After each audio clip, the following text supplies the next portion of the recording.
ICICI લોમ્બાર્ડના પરિણામ આવ્યા અને આ પરિણામ બાદ આજે સ્ટોકમાં તમને દબાણ જોવા મળી રહ્યું છે અને લગભગ 2% ઘટાડો છે. કંપનીનો ઓપરેટિંગ નફામાં 26% ઘટાડો આપણને જોવા મળ્યો છે. અને પરિણામ પર વધુ ચર્ચા કરીએ આપણે आईसीआईसीआई लोम्बार्डना सीएफओ गोपाल बालचंद्रन साहब साथे. गोपाल सर, आपका बहुत बहुत स्वागत सीएनबीसी बाज़ार पर. और सर, सबसे पहले तो यही जानना चाहेंगे, Q4 में जो आपके नतीजे आए हैं थोड़े म्यूटेड रहे हैं सर, लेकिन क्या खास बातें रही आपके बिहाफ पे पूरे Q4 में? इंडस्ट्री की ग्रोथ जो है तकरीबन सिंगल डिजिट नंबर रही, अराउंड 6%. उसके कंटेक्स्ट पे अगर आपने आईसीआईसीआई लोम्बार्ड की ग्रोथ देखी होगी, we have been at about 8.2%. तो यही हमने कहा था कि relative to the industry ICICI Lombard की जो ग्रोथ रहेगी we will have an outperformance. And साल के एंड में I think we have been able to kind of sustain that in so far as the outcome is concerned, so far as premiums are concerned or revenues are concerned. And same thing अगर आपने देखी होगी in so far as combined ratio की जब बात आती है, हमने हर साल में we have been showing signs of decrease. Year on year में हमारी combined ratio की जो trajectory रही है, it has been seeing a decline. 2 साल पहले हमारी combined ratio तकरीबन थी around 105, फिर 104. लास्ट ईयर की जो combined रही that was about 103.3. अगर आपने FY25 की कंबाइंड रेशियो देखी होगी आईसीआईसीआई लोम्बार्ड की, वो 102.8% है. तो क्लियरली हमारी जो थॉट प्रोसेस है, जो मैंने कहा कि टू ड्राइव प्रॉफिटेबल बिजनेसेस, उसी पर हम लार्जली फोकस करते रहे. एंड हेंस जो आउटकम रही in so far as combined is concern, again that has been very very positive. And the third, तीसरी बात जो हम हमेशा मार्केट को कहते आ रहे हैं कि हमारी जो रिटर्न ऑन एक्सपेक्टेशंस जो है इक्विटी शेयर होल्डर्स के लिए, ब्रॉडली जो रेंज हमने बात की थी इस बिटवीन 16% से 18% के बीच पे. अगर आपने देखा होगा हमारी जो रिटर्न ऑन इक्विटी रही for a full year basis, that's been रफली एट अबाउट 19%, 19% के आसपास. सर, आपने कंबाइंड रेशियो की तो बात की कि पिछले साल के मुकाबले कंबाइंड रेशियो में हमें सुधार होते हुए दिखा है, लेकिन इसके बावजूद जो मुनाफा है, मुनाफे पे हमें असर आते हुए दिखा है. मुनाफा यहाँ पर आपका थोड़ा बहुत घटा हुआ है.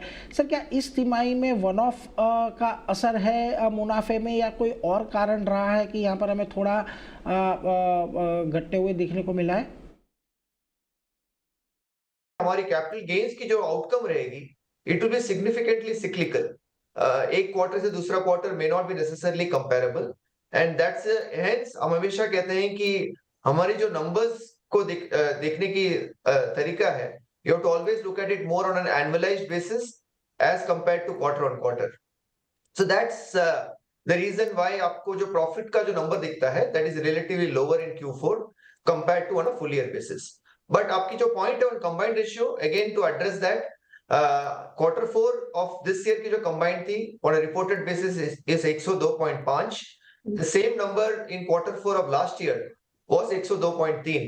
पर अगर आपको याद होगा, जो पिछले क्वार्टर में भी मैंने कहा था कि रेगुलेटर ने इस साल में effective October 1 particularly for long term policies उन्होंने एक चेंज लाई थी, जहां पर उन्होंने कहा था कि इंश्योरेंस कंपनीज जो लॉन्ग टर्म पॉलिसीज बेचती है, उसकी जो रेवेन्यू रिकॉग्निशन फिलॉसफी जो रहेगी, will be only allowed to be recognized only on a year on year basis.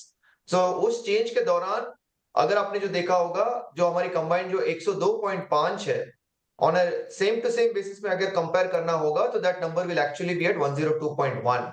So actually there's an improvement even if you look at it Q4 to Q4. And hence again whether you look at Q4 or whether you look at on a full year basis, जैसे मैंने कहा, हमारी जो trajectory है in terms of improvement in combined, that's something that we are very very confident of. એટલે જો ખાસ કરીને એવું કહી રહ્યા છે, કમ્બાઇન્ડ રેશિયોની જે ટ્રેજેક્ટરી છે હજી પણ ગયા વર્ષની સરખામણીએ જ આપણને યથાવત રહેતી જોવા મળી રહી છે. એટલે એક ઇમ્પોર્ટન્ટ पॉइंट है जिन्हें આપણે ધ્યાનમાં રાખીશું. लेकिन सर, आपसे ये भी जानना चाहूँगा कि अभी हमें डिजिटाइजेशन का एक माहौल होते हुए दिख रहा है. बहुत सारे मीडिएटर्स भी है, प्रोडक्ट भी है जो ऑनलाइन प्लेटफॉर्म के द्वारा बिक रहे हैं.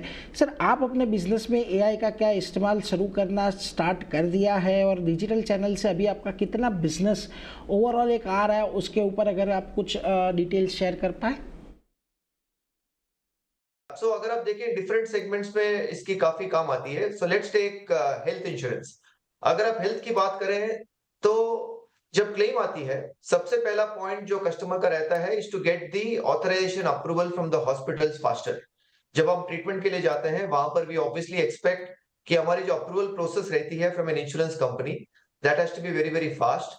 एंड वहां पर अगर आप देखें again from an ICC Lombard standpoint, for a very large number of procedures जिसकी हम अप्रूवल देते हैं, in fact the time that we take to give an authorization request is less than 90 seconds.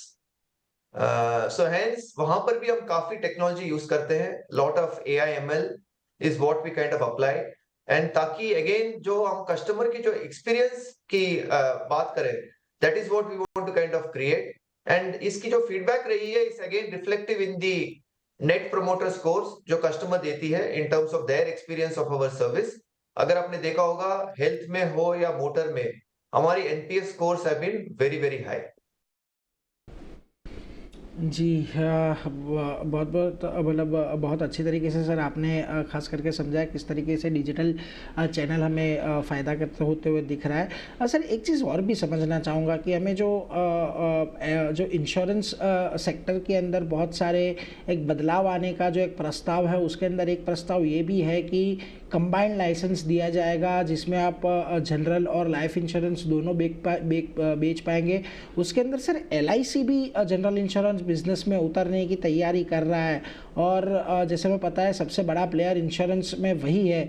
Sir उसके आने के बाद आपको लगता है आपके स्पेस पे थोड़ी कंपटीशन है वो हमें थोड़ी ज़्यादा होते हुए दिखने को मिलेगी? उसके लिए अभी क्या कोई आपने स्ट्रेटजी रेडी की है? On any other entity entering into a space which is kind of pretty much existent, which is what I kind of talked about.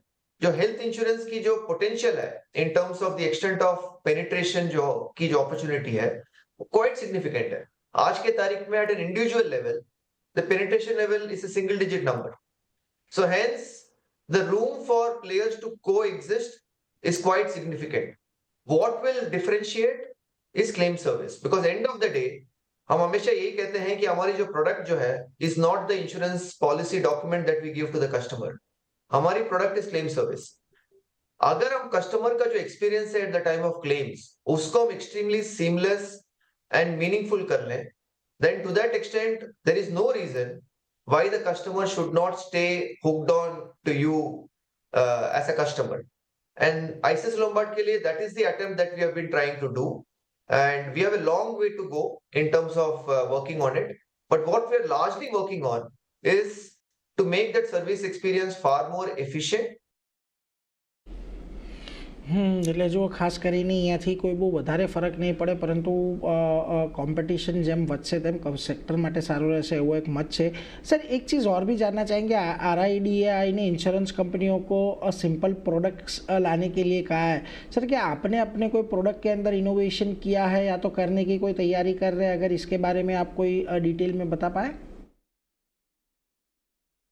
हमारे लिए जो है for us every segment is very very important, and that is the reason why हमारी जो product bouquet जो है has got solutions for different set of customers, whether individuals की बात करें, वेदर कॉर्पोरेट्स की बात करें, whether it is a business that we do through some of our partnership tie ups. So different categories of customers के लिए we have got differentiated solutions, ताकि every customer की जो requirement जो रहेगी it may not be necessarily the same, and therefore again we have been at the forefront of launching products which we think is relevant from a customer standpoint. जी sir आखिरी में sir एक चीज़ और समझना चाहूँगा, sir आपका ये जो जनरल इंश्योरेंस का अभी प्राइसिंग है बहुत ही कॉम्पिटिटिव प्राइसिंग है, खास करके हेल्थ के अंदर, मोटर इंश्योरेंस के अंदर। सर ऐसी परिस्थिति में FY26 के लिए आपका मार्जिन का आउटलुक क्या कैसे बनते हुए दिख रहा है? अगर आप उसके बारे में कोई टारगेट अगर आपने सेट किया हो, उसके बारे में अगर कुछ बताना चाहें। हम स्पेसिफिकली कोई सेगमेंट का स्पेसिफिक आउटलुक जनरली की बात नहीं करते हैं, largely exactly for this reason, but largely we speak about in the context of the overall combined ratio trajectory.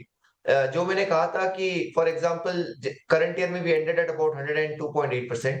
हमारी कोशिश तो यही रहेगी कि we should obviously kind of improve further from here, but obviously हम यही देखेंगे कि what direction the market is moving at. We can't be at a significant variance compared to the market. If the market shows signs of positive change on combined, ICICI Lombard की जो combined ratio जो रहेगी will 100% be kind of moving in the direction of a declining slope. And end of the day, the other metric जो market से generally बात करते रहते हैं, अगर आपने देखा होगा आज के तारीख में हमारी जो return on equity की जो range है, which we have been delivering, has been between 16 to 18%. As we see a further improvement on combined, हमारी जी expectation है कि we are able to kind of deliver an 18 to 18 से 20% की जो return on equity जो है is what we want to exhibit to shareholders.